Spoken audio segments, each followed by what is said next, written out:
In today's episode, we're bottom bouncing. This is In Through the Outdoors, and I'm your guide, Jason Walter. If I asked if you think bottom bouncer fishing has become boring, would you raise your hand or loudly say yes? No! Even though the bottom bouncer was invented by Bob Meader in my home state of North Dakota in 1964, it really didn't catch on until the 80s when noted guide Gary Allen started using it on Lake Francis Case. Bob Propp Sr. and Mike McClelland used it for tournament fishing, and I'm sure there are others who helped bring this iconic implement to the top of the walleye catching food chain. The bottom bouncer for anglers like me was a go-to tactic to catch walleye. It is easy. You don't need any expertise or knowledge. You just let the line out until the bottom bouncer hits the bottom, pull it around the lake until the pole bends, and reel it in. Fish on. Set the hook. I have refined my presentation behind the bottom bouncer. I've created spinners that were magic on Van Hook Arm in North Dakota, catching big walleye, anything over 20. But my biggest on a bottom bouncer is only a 26-incher, but that's good enough for me. The problem I'm having is the subtle presentation.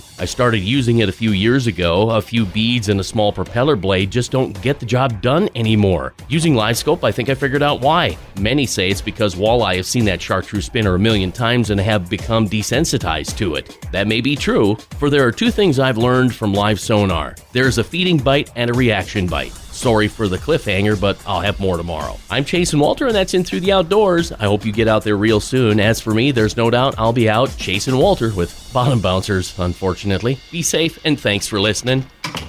If you like what you hear and you want to listen to more, you'll find tons of stuff on my website at jasonwalter.com, including Between Hook Sets, the Real Story podcast, every Wednesday night at 7 p.m. on Facebook, YouTube, and wherever you dabble in podcasts.